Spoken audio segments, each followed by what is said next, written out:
Good afternoon, and hello, everyone. Welcome to the Strategic Advantage and to our EdChatter, if you will. That's the moniker that we are using as it relates to all things K 12 education. We'll be looking at current issues. We will also be looking at challenges.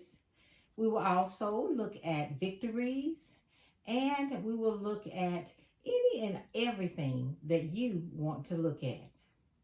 I am Valia Lee, a retired educator, school superintendent in 3 districts, and have seen the good, the bad, and the ugly in education. And I want to tell you, there's a whole lot more good than there is bad. The whole idea behind this EdChatter and Strategic Advantage is to give educators an opportunity to discuss, share some of your victories and successes so that we can capitalize on those and everybody can benefit from them. Before we begin, I need you to hit that thumbs up and like this video. Then make certain that you have subscribed to this channel and turn on those notifications. That way you'll get the word as soon as I upload new content. I'm pleased to be the content creator for this channel and the commentator for a lot of the topics that we're going to be discussing. I want to share some particulars about how this EdChatter will flow over the course of the next couple of months or so. First and foremost, I'll be doing pre-recorded videos, such as the one you're viewing now, and I will do some live video opportunities where you'll be able to come up on the platform, share some of your input and knowledge, and let's see how we can be a benefit and a blessing to everybody that is a participant on this platform. One of the things that we will do is some series of certain topics and subjects. For example, one of the things that we're going to start out talking about is learning loss and recovery. That is a major focus right now in the field of education, primarily as a result of the pandemic. As you know, schools had to shift almost overnight to a virtual learning environment. Now, there were a number of school systems who had gotten ahead of the curve. They had purchased one-to-one electronic devices for their students and had deployed them and had been working in those environments for a while with personalized learning and differentiated instruction and those kinds of things.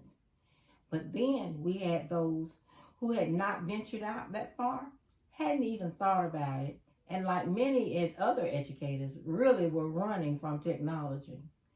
Well, when learning went virtual, they had no choice but to get on board or get left behind.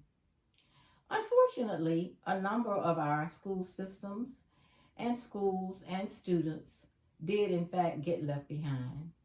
There were concerns with having Wi-Fi access in the homes, trying to make certain that not only students would have, technological tools like iPads, Chromebooks, and those kinds of things, but also that they would have access to the internet.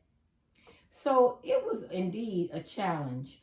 And as a result, a major offshoot from that has been something that's called learning loss. And now we need to recover that loss that our students experienced. And we need to learn how to accelerate learning so that we're just not always in the recovery mode, but that we eventually catch up, so to speak, and move our students forward. While I have you, I want to take an opportunity to tell you a little bit about Strategic Advantage and how EdChatter came about. First of all, Strategic Advantage is a global education consulting firm with a focus and emphasis on K-12 education. We do strategic planning, professional development, we do board development, and board of trustees, school boards, etc. We also focus on accreditation, helping schools and school systems get fully accredited as it relates to Cognia, etc. And we do any number of things. Our website is www.thestrategicadvantage.org. Go there to find out more about our company and what we have to offer and learn more about our philosophy. While you're there, you'll see a merch page where we have t-shirts and things like this coffee mug. This mug says that we are involved in a movement. That's what the Strategic Advantage is about. It's a movement where we are changing how education and schooling is done one strategy at a time. So I encourage you to go out, check out the website. While you're there, you may very well see several books that we have on the site for sale. This one is called The Compass. Now, this one is also on Amazon, as are some of the others. This one is the second edition. We just did a relaunch for this particular one 2 weeks ago, actually. It was a successful event, and individuals purchased books and have already given some really good feedback and commentary. You'll also find a lot of the feedback on the site that speaks to this book. Let me tell you a little bit about it, and this is how EdChatter and all ties in together. You see, I found out that just in the state of Georgia, as it relates to superintendents last year, Georgia onboarded 57 new school superintendents. And the principals, be honest with you, was too many to count. I cannot recall. Principals and vice principals. Those are called induction principals. And sometimes they will have been in the assistant principal position or even serving as a content coordinator or something like that at the district office level, but never really walking in those principal shoes, as was the case when I became a principal. I will tell you, I had worked for one of the most marvelous principals there was, and he said that we were co-principals. A lot of times he would come from meetings, and whatever they gave him at the principal's meeting, he'd come in and hand it to me and say, take care of this. If you find out anything you need help with, come see me. So I learned a lot up under him, but I did not learn half of what I needed to know. When I became principal, it became quite obvious to me readily that there were some things I still needed to learn and some experiences I had not encountered. This particular book, The Compass, takes a look at schooling overall for the principal, assistant principal, and any other educational leader. It's called The Compass, a school administrator's directional guide for journeying through the school year. Now, the journeying through the school year, some things are, indicative of every school year. Then there are some things that come on board, such as the pandemic or, unfortunately, shooting and violence incidents that we have to deal with on the spot. And it requires us to be critical thinkers and those who can, almost spin on a dime to make certain that the learning environment is not totally interrupted, and that those who are in the learning environment, teachers and students and staff, are comforted in knowing that the individual who's at the helm of the organization has the wherewithal to hold it down, even in crisis situations. So this is a great book. I encourage you to get a copy. When on the site, you will see some of the reader feedback. I'm sorry, I have this glare on here. But you'll see some of the reader feedback on the site. And it says that this book is not just for principals. It's for any educator. I love some of the feedback from veteran principals that speaks to the fact that they've been doing the work a while, but that this was a good refresher for them. It reminded them of things that they had discontinued and needed to go back to. But more importantly, it is kind of like a hand holding for the new principal or the assistant principal that is aspiring to be a principal.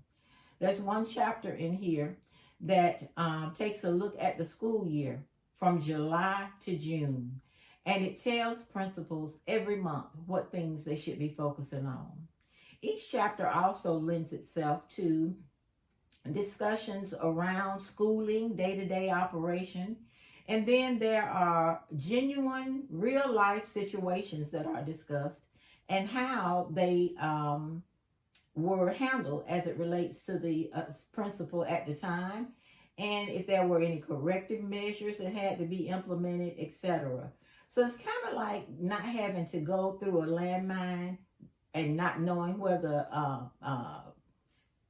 where the traps are set for you.